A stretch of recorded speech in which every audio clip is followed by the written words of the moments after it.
kabar Sobat Ceria TV dimanapun Anda berada, saya Billy Pranata kembali hadir menemani Anda dalam program Kerabat Dekat Berbagi Cerita. Nah, pada episode kali ini kita sudah berkomunikasi untuk mengundang salah satu narasumber yang akan berbagi pengalaman hidup beliau sehingga bisa pada jabatan saat ini. Siapa dia? Nah, kita kasih satu clue begitu ya. Dia merupakan politisi perempuan yang saat ini berkarir di DPRD Provinsi Riau. Nah, mau tahu perjalanan hidup beliau? Ikuti perjalanan saya kali ini. Assalamualaikum. Baik, kita nanti mungkin akan minta waktu mereka untuk berbagi cerita sampai dengan pada posisi. Jadi kita sambil jalan-jalan yuk.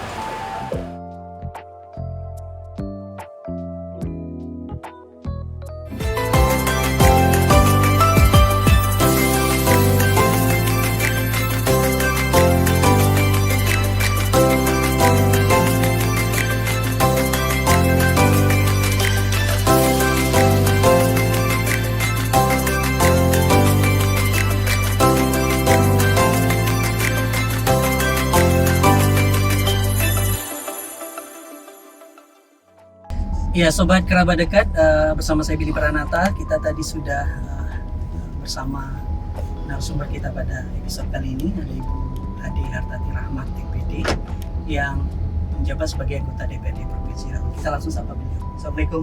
Waalaikumsalam Bu Ade, apa kabar? warahmatullahi wabarakatuh. Alhamdulillah sehat. Sehat ya. Sehat. Terima kasih nih waktunya untuk bisa hadir bersama kami di sini berbagi pengalaman hidupnya. Terima kasih kembali Ceria TV. Baik, berbicara mengenai jabatan sebagai anggota DPRD Provinsi Riau.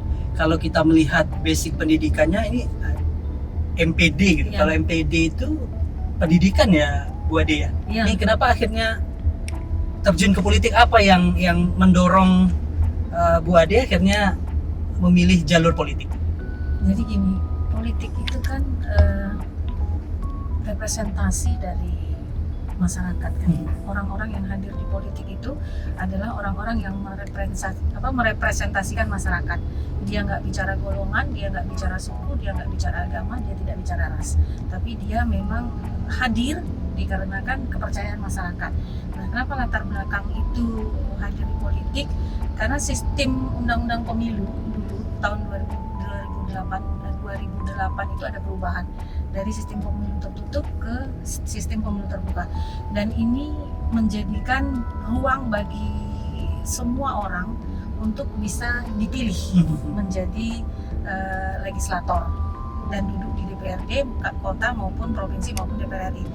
Nah, saya secara pribadi melihat bahwa ini sebenarnya sebuah kesempatan yang dibuka seluas-luasnya terhadap perempuan, dimana kan selama ini perempuan minim hadir di politik. Nah, ini peluang buat perempuan bagaimana bisa hadir di politik dan memperjuangkan suara-suara perempuan. Nah, akhirnya ketika itu saya berpikir bahwa ini regulasi menguatkan perempuan pertama. Kemudian juga kesempatan juga ada, akhirnya kita terjun berpolitik dan alhamdulillah masyarakat Kota Pekanbaru mempercayakan kepercayaannya, memberi amanah kepada saya untuk duduk di DPRD Kota pertama kali itu periode 2009-2014. Nah, itu yang membuat bahwa saya sebenarnya kalau orang bilang mungkin tersesat di jalan yang benar. Tersesat di jalan. Dari yang selama yang awalnya mengajar di salah satu universitas, kemudian terjun ke politik dan alhamdulillah diberi amanah. Nah, buat saya itu sebuah kesempatan yang sebuah kesempatan emas yang harus dimanfaatkan seluas-luasnya buat bagaimana mendorong memperjuangkan kepentingan masyarakat, terutama perempuan dan anak.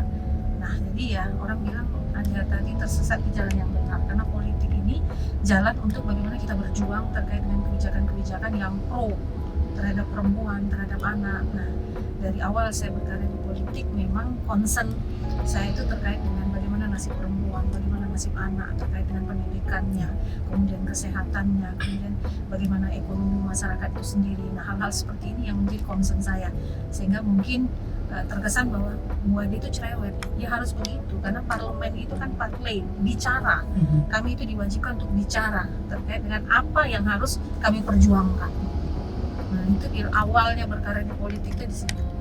Jadi latar belakangnya memang melihat banyak kebijakan-kebijakan pemerintah yang belum pro kepada perempuan begitu, sehingga akhirnya mendorong untuk turun ke politik begitu. Jadi gini, bukan melihat bahwa bagaimana kebijakan pemerintah yang tidak pro terhadap perempuan, tapi mengisi ruang-ruang yang mungkin ini tidak terpikirkan oleh pemerintah. Salah satu contoh bagaimana saat ini kan di tengah isu stunting, bukan isu ya, kondisi masyarakat yang masih banyak stunting itu ditemukan. Nah ini kan ada ruang kosong yang memang harus diisi, dan yang tahu cara mengisi itu ya kita perempuan gitu. Bagaimana memperkuat posyandu, kemudian juga bagaimana memberi stimulan ke kader-kader posyandu agar peran ibu-ibu di posyandu itu benar-benar bisa bisa bermanfaat bagi masyarakat banyak, bisa dirasakan oleh masyarakat banyak, sehingga stunting yang ada sekarang ini bisa turun. Nah hal-hal ini kan perlu dorongan bersama sebenarnya, bukan kita melihat kurang dari kebijakan pemerintah, tapi bagaimana kita bersama-sama pemerintah ini bersinergi, berkolaborasi, mengisi ruang-ruang kosong yang mungkin selama ini bukan pemerintah tidak mau, mungkin keterbatasan anggaran dan segala macam ya Bil ya. Nah ini kan yang harus kita support, kita beri stimulan gitu. Jadi bagaimana lembaga-lembaga yang ada di masyarakat dibentuk secara swadaya dari masyarakat, contoh posyandu, kemudian majelis taklim, kemudian ada lagi grup-grup rabana.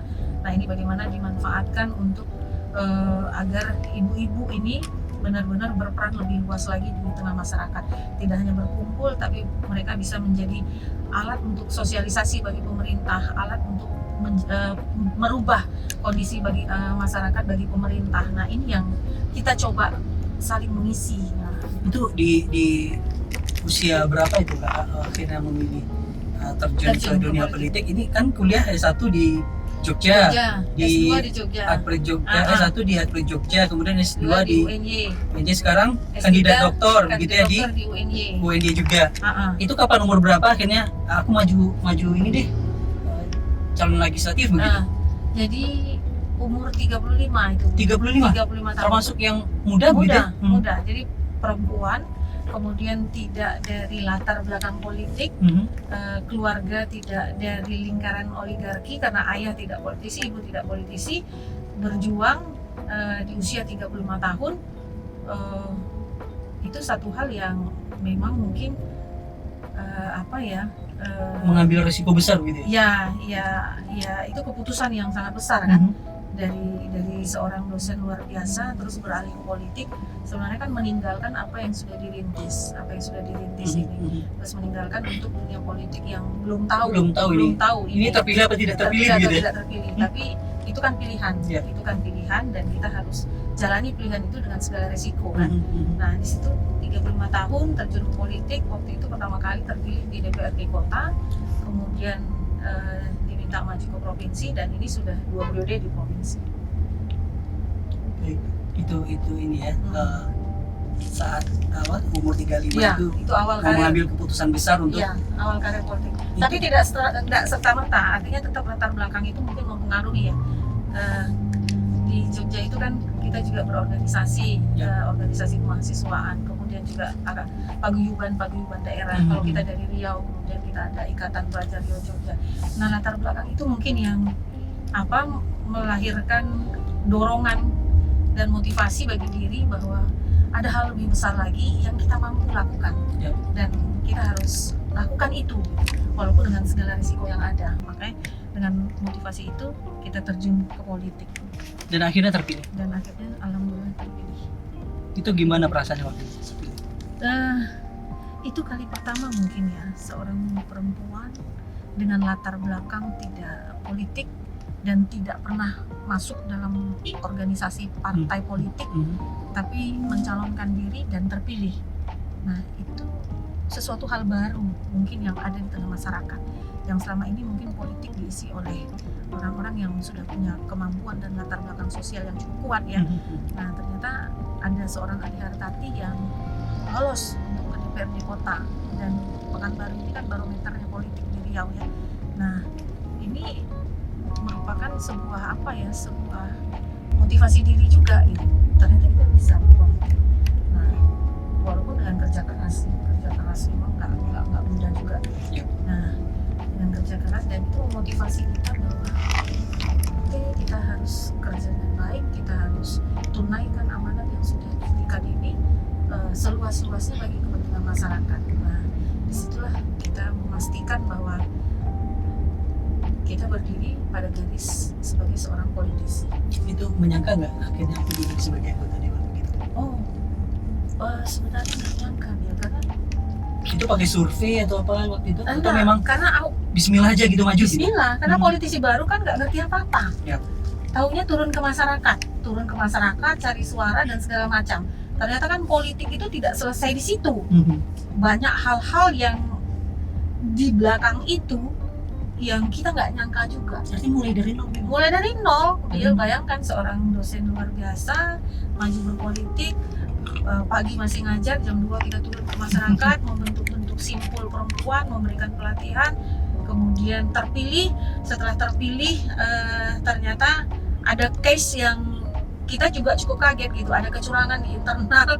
Nah, itu kita harus selesaikan. Nah, itu makanya saya bilang tadi bahwa ternyata politik nggak hanya sekedar cari suara, tapi juga bagaimana mengkonsolidasi suara, menjaga suara itu lebih penting.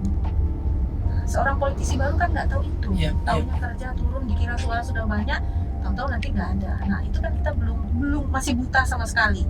Namun belajar dari situ kita disupport karena mungkin banyak orang yang melihat bahwa pekerjaan yang kita lakukan ini adalah pekerjaan yang tidak biasa bagi seorang perempuan. Kita disupport, didukung dan diberi arahan sehingga kita benar-benar sampai pada tempat yang kita harapkan sebagai anggota DPRD pertama kali di Kota Pekanbaru. Itu ada ini nggak waktu maju itu kan ada seperti dukungan dari keluarga atau juga melihat ada tokoh-tokoh barangkali yang mendorong begitu maju saja nanti kita bantu atau sebagai macam. Dukungan dari keluarga pasti. Dukungan dari keluarga pasti. Artinya direstui begitu ya? Direstui karena memang jalan untuk ke sana itu kan membutuhkan waktu sosialisasi yang panjang dan harus meninggalkan keluarga juga. Karena kadang kita berangkat dari rumah jam 9, pulang lagi itu jam 9 malam atau jam 10. Ketika itu anak masih kecil-kecil, masih SMP, masih SD. Nah, hal-hal seperti ini yang memang kita harus coba komunikasikan dengan keluarga kan. Tapi alhamdulillah orang tua, suami, anak-anak ya mencoba memahami. Jadi kita semua belajar saling memahami agar apa yang kita sudah kerjakan ini benar-benar mendapatkan kepercayaan dari masyarakat dan alhamdulillah hubungan keluarga pasti. Baik. Menarik ya. Awal mula beliau terjun ke dunia politik ya dari zona nyaman sebagai seorang dosen tiba-tiba mengambil langkah yang cukup ekstrim gitu ya. Jarang sekali orang berani mengambil langkah seperti itu karena udah zona nyaman dosen begitu ya, yang punya gaji tetap dan sebagai ya pokoknya ada jaminan hidup lah begitu ketika menjadi dosen, tapi mengambil keputusan lain begitu. Betul. Jadi ya itu apa ya? Mungkin tadi latar belakang tadi ya sebagai seorang mahasiswi yang kuliah mungkin di luar daerah ya, kita diajar berpikir kritis, kemudian diajar bagaimana memobilisasi, diajar bagaimana mengkonsolidasi dan melihat sesuatu peluang. Nah ini mungkin ada, oh ya ini harus aku lakukan gitu. Nah itu yang kita coba lakukan gitu, bagaimana berpolitik dengan santun, dengan sederhana, jadi ya menghindari janji-janji, kemudian ya dengan apa adanya. Nah, kita turun ke masyarakat. Nah, akhirnya masyarakat memberikan kepercayaan. Sampai akhirnya 3 periode di Pekanbaru, 1 periode di provinsi, 2 periode. Sampai 2024. 2024 insya Allah. Dan bersyukurnya ini tepat sekali dengan apa namanya bidang keilmuannya duduknya di Komisi 5 yang bidang 5. Pendidikan dan kesehatan gitu ya. Iya. Jadi seperti apa namanya Kak? Kayak kembali ke dunianya gitu ya. Jadi linier. Jadi kalau sebagai seorang kuliah linier ya. Linier kan. Jadi memang ya dari itu memang udah ditarget memang masuk ke sana. Iya. Jadi memang dari awal di DPRD Kota itu saya sudah minta ditempatkan di komisi yang langsung berkaitan dengan persoalan-persoalan yang menyentuh masyarakat.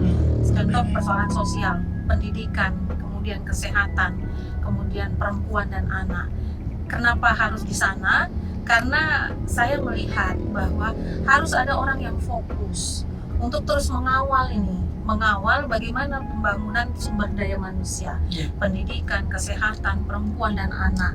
Nah, jadi saya minta memang, dan dilatar belakangi oleh mungkin latar belakang sebagai seorang dosen, kemudian seorang pekerja di masyarakat ya. Nah, itu menempatkan saya memahami banyak hal. Nah, kan nggak mudah juga kita untuk tahu, terus memahami, itu kan butuh proses. Nah, saya nggak mau menyia-nyiakan apa yang sudah kita punya ini untuk bagaimana diterapkan di bidang kerja kita. Dan alhamdulillah ini ya kan latar belakang pendidikan di komisi yang berkaitan dengan pendidikan, jadi kita memahami persoalan-persoalan terutama bidang pendidikan, kesehatan, perempuan dan anak, hal-hal seperti itu. Baik. Seperti ini ya, kayak sudah direncanakan Sudah begitu ya? Direncanakan, sepertinya sudah direncanakan. Sudah direncanakan. Baik. Ini berbicara mengenai profesi sebagai anggota dewan. Apa sih yang membedakan anggota dewan dengan menjadi seorang dosen? Apa yang barangkali dengan pengalaman 3 periode, artinya hampir 15 tahun begitu ya, berkarir di dunia politik, apa yang membedakan dunia kerjanya begitu? Ini kan bahasanya pengabdian juga ya. Dosen juga mengabdi gitu ya untuk pendidikan. Ini dewan, kalau apa yang membedakan di lembaga perguruan tinggi mungkin pengabdian kita bagaimana kita mampu mentransformasi ya apa yang kita punya, ilmu yang kita punya bisa kita transformasikan, kita terjemahkan pada mahasiswa, dan kebanggaan melihat bahwa mahasiswa sudah jadi guru di sana. Nah, hal-hal seperti itu. Nah, kalau di legislatif, karena legislatif ini kan sebuah lembaga bagian dari pemerintahan, dan dia merupakan satu unsur. Nah, satu unsur, ada eksekutif, ada legislatif. Nah, dia merupakan salah satu unsur dari pemerintahan yang bicara terkait dengan bagaimana kebijakan yang akan dilahirkan ke depan. Kalau akademisi kan hanya mentransformasi, ini kan berjuang bagaimana bisa mempengaruhi lah dulu. Oke deh, kebijakan itu nggak seperti itu, tapi paling tidak kita mampu mempengaruhi dan membuka wacana. Ini loh yang terpenting bagi masyarakat. Ini loh hal yang prioritas bagi masyarakat. Contoh, kalau di Riau ini kan biaya pendidikan ya, terutama SMA, SMK itu kan banyak menjadi keluhan karena mungkin cukup tinggi. Nah, kita coba mempengaruhi bagaimana teman-teman di eksekutif, Pak Gubernur dan jajarannya itu juga melihat kondisi real yang ada, sehingga masyarakat yang sekolah di SMA dan SMK itu terbantu umpama dengan anggaran BOSDA, walaupun untuk negeri itu sudah terpenuhi, yang swasta masih belum, tapi ini kan kita coba terus dorong, kita coba terus pengaruhi, kita coba membuka wacana, membangun opini bahwa ini loh kebutuhan real masyarakat. Ketika pemerintah concern pada pembangunan sumber daya manusia, insya Allah ya ke depan kita akan lebih bagus seperti Singapura dan lain sebagainya. Nah, itu mungkin yang membedakan. Yang satu mentransformasi apa yang dia punya, yang satu sisi politisi itu bagaimana berjuang untuk melahirkan kebijakan-kebijakan yang pro terhadap masyarakat. Tapi dua-duanya juga punya tantangan yang sama. Dia punya tantangan yang sama dan punya concern yang sama. Bagaimana kita sama-sama berjuang untuk memastikan masa depan bangsa ini. Kalau yang satu dengan mahasiswa, yang satu lagi dengan masyarakat, sama memastikan masa depan bangsa ini on the track loh, di jalurnya. Mana yang sulit, ngurus mahasiswa, ngurus masyarakat? Karena kan dewan kan harus turun ke masyarakat begitu kan? Nggak ada yang sulit. Kalau apa ya, kita sudah dapatkan jiwanya, soul. Jadi kalau orang seni bilang itu dapat jiwanya, itu nggak ada yang sulit. Karena mungkin jiwa kita sudah di situ ya. Passion kita udah di situ gitu. Nah, jadi nggak ada yang sulit gitu. Semua ya inilah dinamika yang harus kita jalani dengan segala hal yang ada. Jadi nggak ada yang sulit. Baik, ini kalau berbicara mengenai karir, apalagi menjadi anggota dewan, tentu ada bahasanya suka dan duka. Suka duka menjadi anggota dewan. Mungkin kalau suka banyak masyarakat yang tahu nih, anggota dewan dapat fasilitas ini, bla bla bla, masyarakat sudah tahu. Nah, mungkin di sini bisa cerita di duka jadi anggota dewan apa atau memang nggak ada dukanya begitu? Karena dengan fasilitas yang luar biasa itu nggak ada dukanya begitu. Mungkin bisa cerita nggak? Hidup itu kan apa ya? Hidup itu kan mengalir seperti air. Kadang dia menemukan sungai yang tidak ada belok, lurus aja, tapi kadang ada belokan. Sama dengan itu. Bukan tidak ada duka, Bil. Pasti ada duka dan kesulitan juga kan. Salah satunya mungkin bagaimana kita mencoba memberi pemahaman kepada keluarga. Kan nggak mudah dari seorang akademisi terjun ke politisi. Dari yang hidupnya teratur menjadi sangat tidak teratur. Karena kan politik itu nggak ada jam kerja. Dunia tanpa batas. Nah ini kan yang harus kita berikan pemahaman. Ada protes dari anak, ada protes dari suami, itu pasti ada. Tapi bagaimana kita mencoba memberikan pemahaman bahwa ini jalan yang harus kita lalui, ibumu lalui atau istrimu lalui gitu loh. Karena disinilah mungkin jalan pengabdian itu. Nah, memberikan pemahaman ini kan butuh waktu. Nggak cukup 5 tahun, nggak cukup 10 tahun gitu loh. Tapi harus terus diberikan sampai anak-anak bisa menerima. Oh ya. Barangkali sampai sekarang masih ada protes begitu ya? Oh ya, ibu seorang politisi, hidupnya tidak hanya sebagai untuk aku, tapi juga untuk masyarakat. Oh ya, istriku sebagai politisi bukan hanya untuk aku, tapi juga diabdikan untuk seluruh masyarakat. Nah, anak-anak kan harus melihat itu, bagaimana kita berkegiatan, bagaimana kita turun ke masyarakat, dan mereka melihat, oh ya, ibu sebagai politisi yang mengabdi untuk masyarakat, yang hadir di tengah-tengah masyarakat. Nah, akhirnya waktu ini memberikan pemahaman sehingga kita saling support gitu, bagaimana kan nggak mudah juga berkarir di politik ini hingga sampai ke DPRD provinsi 3 periode itu nggak mudah, dan ini kan mereka lihat sebagai sebuah pengorbanan dan perjuangan seorang ibu gitu, karena ibu perempuan itu kan ibarat makhluk lemah yang diwajibkan bawa 2 kereta. Kereta pertama itu rumah tangga, ini nggak boleh tinggal nih rumah tangga. Kereta kedua bagaimana kehidupannya di publik, wanita karir, dia bagaimana mempertahankan karirnya, menjalani karirnya, atau kalaupun dia ibu rumah tangga, dia pasti punya kereta kehidupan sosialnya. Nah 2 ini kan harus dia bawa dengan baik. Makhluk lemah disuruh bawa 2 kereta, Bil, kalau nggak hati-hati nyemplung salah satu, atau salah satu bisa jungkir balik kan. Nah sampai saat ini bisa bagi waktu. Semua perempuan hampir sama mewajibkan membawa 2 kereta kehidupan rumah tangga dan kehidupan sosialnya. Nah ini yang harus kita seimbangkan terus. Nah ini kan bebannya berat. Makhluk lemah bawa 2 kereta kan bebannya cukup berat. Tapi ini harus dijalani dengan hati-hati dan tentunya dengan saling komunikasi.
Halo guys, sekarang Cira TV sudah bisa diakses di mana aja loh.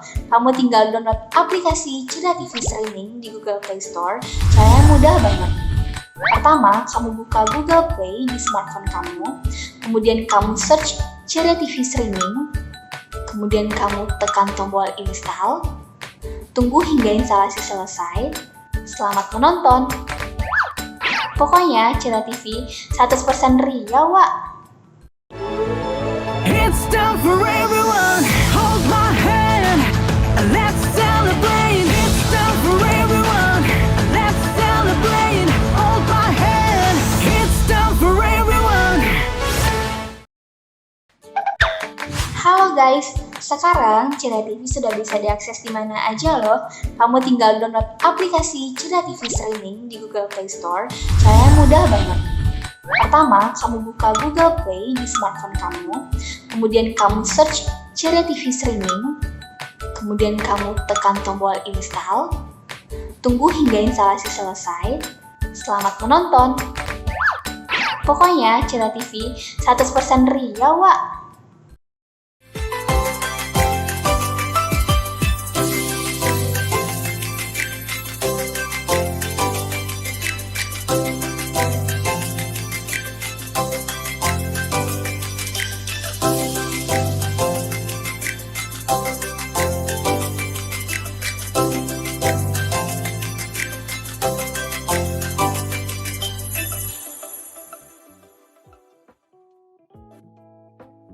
Baik, jadi harus menyeimbangkan Menyeimbangkan waktu begitu ya, menyeimbangkan antara keluarga dengan profesi begitu ya. Antara tanggung jawab di rumah tangga Tangga. dengan tanggung jawab di publik. Nah ini kan nggak mudah buat perempuan gitu. Tapi ini harus kita lakukan gitu. Nah inilah yang mungkin butuh waktu ya, memberi pemahaman, kemudian mencoba memberikan mencoba memberikan warna bahwa ini loh yang kita lakukan gitu. Dengan melakukan kegiatan-kegiatan di rumah, pengajian ini dan segala macam kan, jadi keluarga melihat oh begini loh politisi, oh iya. Dan akhirnya bisa sampai 3 periode. Alhamdulillah berjalan 3. Nah kalau duka dalam menjalani profesi sebagai anggota dewannya begitu, ini seperti apa begitu? Ini kan ada seperti sentimen negatif ketika antara politisi perempuan dengan politisi laki-laki begitu ya. Jadi, kan kerap bahasanya dipandang sebelah mata begitu. Iya. Merasakan hal itu. Jadi hal yang paling menjadi mungkin kekecewaan, kekesalan itu adalah ketika politisi perempuan itu masih dianggap sebagai bukan politisi, tapi kehadiran mereka itu dianggap hanya memenuhi kuota dan segala macam, sehingga kehadiran politisi perempuan itu tidak dilihat secara real sebagai politisi gitu. Nah itu kadang yang buat kita, wah berarti kita harus berjuang lebih kuat lagi. Dan Ibu mengalami itu. mengalami itu. Jadi kalau orang tanya Bu Ade itu mendapatkan kemudahan nggak sebagai politisi? Enggak gitu. Seorang Ade Hartati juga harus berjuang baik di internal partainya, di tengah masyarakat maupun di DPRD sendiri gitu. Nah jadi perempuan itu dia sudah hadir pun di dunia politik, dia harus bertahan.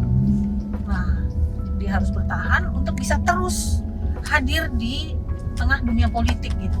Nah kadang ini perjuangan yang cukup berat gitu kan, perjuangan cukup berat. Belum lagi kadang di internal DPRD, kayak di provinsi ada 65 anggota DPRD, tentu dengan ribuan pemikiran dan berbagai kepentingan.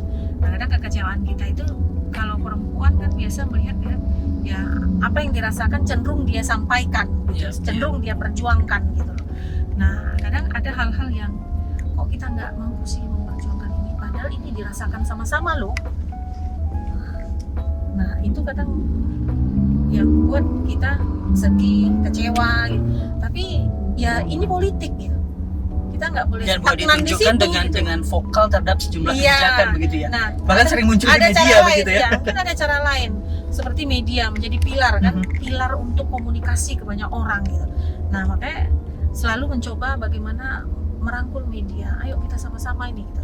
Saya sebagai politisi, kemudian rekan-rekan media menjadi jembatan untuk menginformasikan segala hal secara terbuka yang ada mungkin di dunia politik ini, sehingga masyarakat betul-betul tahu, oh begitu kondisinya. Nah, seperti itu. Sentimen itu berarti memang benar ada.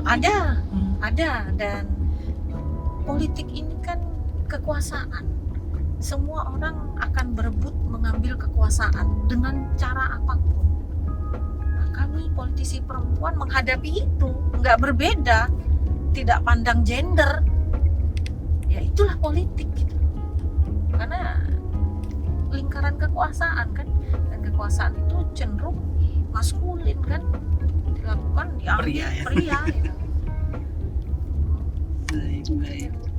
Nah, ini selama berkarir menjadi anggota DPRD Provinsi Riau hampir 3 periode, ada sesuatu yang merasa hilang nggak, Bu Ade? Barangkali dulu masih bisa bahasanya liburan bersama anak-anak, main mungkin jalan-jalan sore atau weekend sama-sama keluarga. Ada merasakan sesuatu yang hilang begitu? Apakah hobi yang dulu mungkin bisa jogging atau ada sesuatu yang hilang ketika menjabat sebagai wakil rakyat? Nggak ada, karena kita coba membagi waktu seideal mungkin, walaupun nggak pernah ideal ya, tapi itulah yang ada gitu. Pagi setelah sholat subuh olahraga 30 menit itu wajib, kemudian Itu apa tuh? Olahraga jogging atau apa? ya mungkin bisa senam dan segala macam ya, nyiapin anak pergi sekolah. Nah ya walaupun nggak ideal, tapi itu sudah satu hal yang harus kita syukuri. Nah, kita syukuri gitu. Jadi nggak ada yang hilang, semua berjalan seperti apa adanya, seperti biasa. Bu Ade di rumah juga dasteran, kadang juga ya belanja kalau ada waktu ke pasar, kemudian coba nemani anak, jemput anak sekolah. Ya walaupun mungkin waktunya tidak sebanyak yang lain, masyarakat lain, tapi kita coba memanfaatkan yang ada dengan sebaik-baiknya. Jadi kalau pas jemput anak itu ya kita nikmati lah gitu, bau keringatnya. Ya kita nikmati gitu loh, karena ini loh yang dilakukan ibu-ibu gitu. Nah kita hanya bisa melakukan itu hanya sekali-sekali, Bil. Nah ini kan satu hal yang wah ini luar biasa buat kita gitu. Dan gak ada yang hilang. Baik. Nah, untuk circle pertemanan, kan bahasanya circle ya. Kalau dulu mungkin temannya barangkali kalangan dosen, masyarakat biasa. Kalau sekarang temennya pejabat atau ada yang berubah circle-nya, Kak? Bapak Bu Ade? Nggak ada juga sih, Bil. Masih tetap ya temannya itu masih juga ya? Masih tetap juga, ibu-ibu juga. Masih mau bergaul? Masih kalau diajak diajak kumpul ya, kalau ada waktu kita datang, buat mungkin dari teman-teman politisi perempuan, mungkin dari teman-teman lain. Kalau ada waktu kita ngumpul. Nggak ada. Ya kan sering nih kalau misalnya orang biasa tiba-tiba jadi anggota dewan, ini susah nih. Bu Ade kan nggak sosialita. Kayak sosialita. Susah dihubungi, susah diajak nongkrong gitu enggak ya? Enggak lah, Bil. Jadi ya memang karena latar belakang mungkin mempengaruhi juga ya, Bil ya. Kalau mungkin enggak ada yang berubah lah, Bil. Semua biasa-biasa aja, berteman biasa-biasa aja.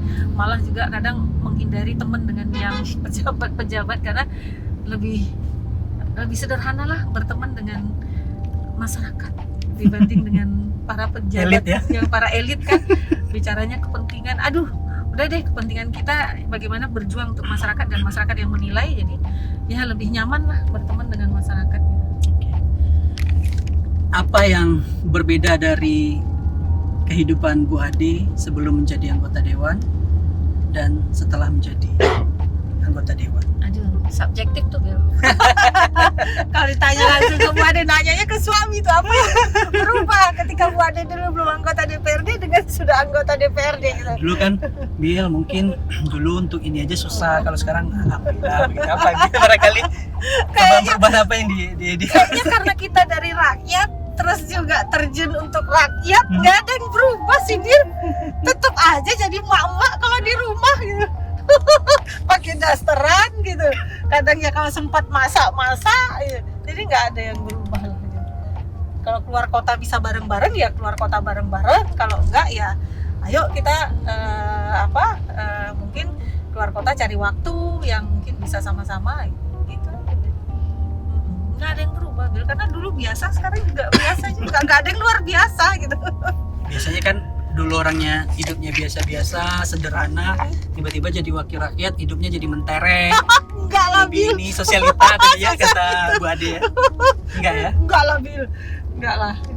Kita tetap menikmati hidup seperti apa adanya. Enggak mau ada apanya.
Halo guys, sekarang Cira TV sudah bisa diakses di mana aja loh. Kamu tinggal download aplikasi Cira TV Streaming di Google Play Store. Caranya mudah banget. Pertama, kamu buka Google Play di smartphone kamu. Kemudian kamu search Cira TV Streaming. Kemudian kamu tekan tombol install. Tunggu hingga instalasi selesai. Selamat menonton. Pokoknya Cira TV 100% ria, Wak. It's time for everyone. Hold my hand. Let's celebrate. It's time for everyone. Let's celebrate. Hold my hand. It's time for everyone. Halo guys, sekarang Cira TV sudah bisa diakses di mana aja loh. Kamu tinggal download aplikasi Cira TV Streaming di Google Play Store. Caranya mudah banget. Pertama, kamu buka Google Play di smartphone kamu. Kemudian kamu search Cira TV Streaming. Kemudian kamu tekan tombol install. Tunggu hingga instalasi selesai. Selamat menonton. Pokoknya Cira TV 100% ria, Wak.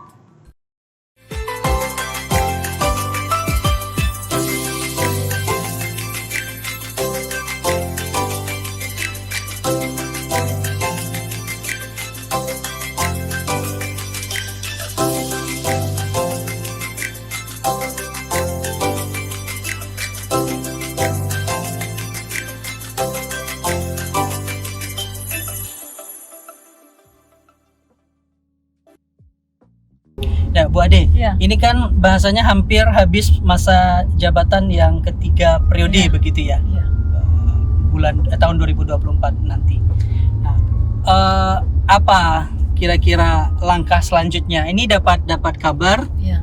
ini akan coba maju di Pilwako Kota Pekanbaru 2024. Apa memang benar atau seperti apa ini? Ini isunya sudah luar biasa berkembang di masyarakat. Jadi politisi itu kan harus punya ekspektasi ke depan terkait dengan apa harapan dia ke depan.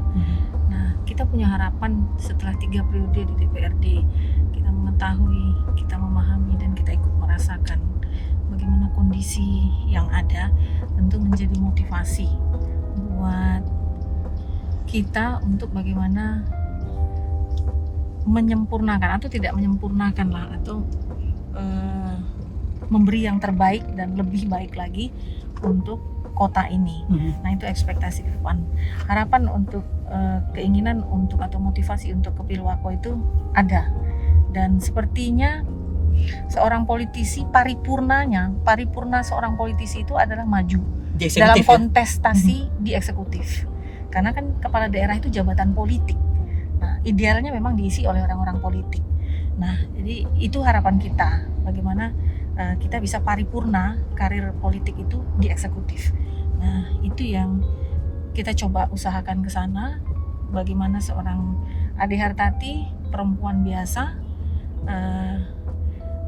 menjalani karir 15 tahun di politik dan menuju singgasana laki-laki. Nah, ini kan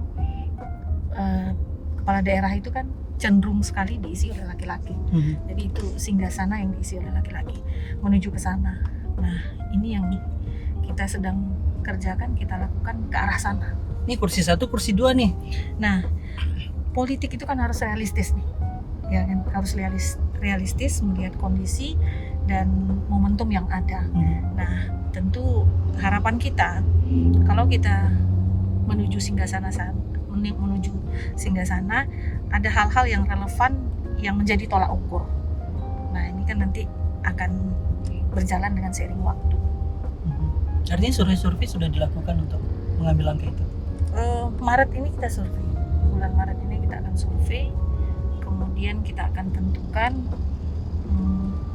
tahapan, kemudian konsep, visi dan misi untuk mengarah ke sana. Karena untuk menuju sana itu tidak mudah, tidak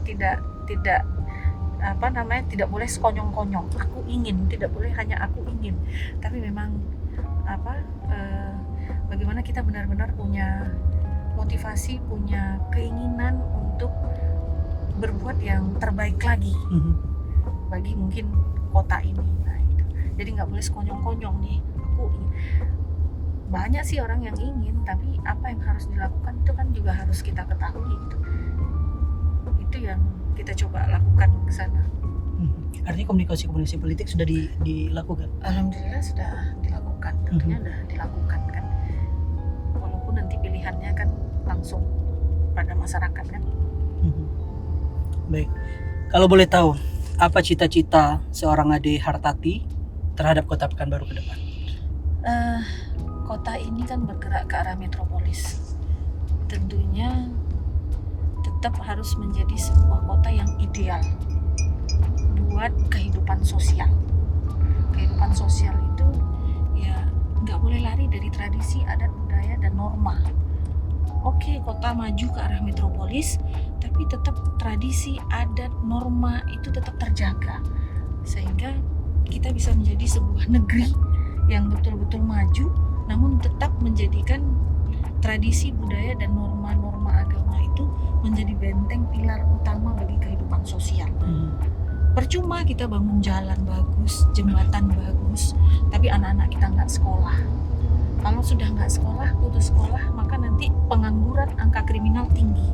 Kota ini metropolis tapi menjadi kota yang penuh dengan segala macam bentuk kejahatan. Nah, ini yang harus kita harus kita pahami bersama gitu. Bagaimana Pekanbaru menuju kota metropolis tapi dengan tetap mengedepankan menjaga tradisi budaya dan norma yang ada di masyarakat, sehingga masyarakat tidak terpisah dari kemajuan dengan kehidupannya. Kotanya maju tapi masyarakat nggak bisa hidup, sama juga bohong. Kotanya maju, masyarakat sakit nggak bisa berobat, sama juga bohong. Contoh Jakarta, kota maju, orang mau dimakamkan aja itu nggak bisa. Nah, ini yang memang harus menjadi pemikiran kita bersama. Dan kota ini mengarah ke kota metropolis. Selain juga mungkin persoalan-persoalan dasar seperti bagaimana banyak infrastruktur yang memang harus dibenahi, kemudian banjir yang harus dibenahi, sampah yang harus dibenahi. Nah, itu yang harus menjadi mungkin beberapa prioritas ya. Prioritas utama selain bagaimana mengawal kota ini tetap menjadi kota metropolis yang tidak terpisah dari kehidupan masyarakatnya. Orisinilitas masyarakat. Orisinilitas masyarakatnya.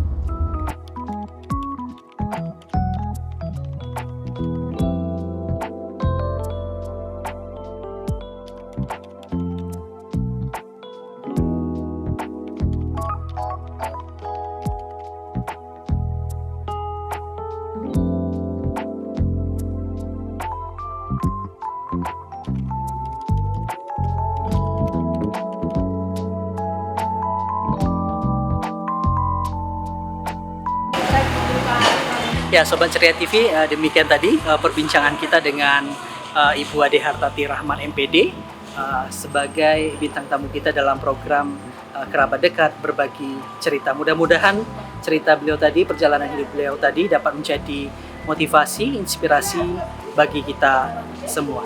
Terima kasih atas perhatian Anda. Saya Billy Pranata undur diri. Assalamualaikum warahmatullahi wabarakatuh.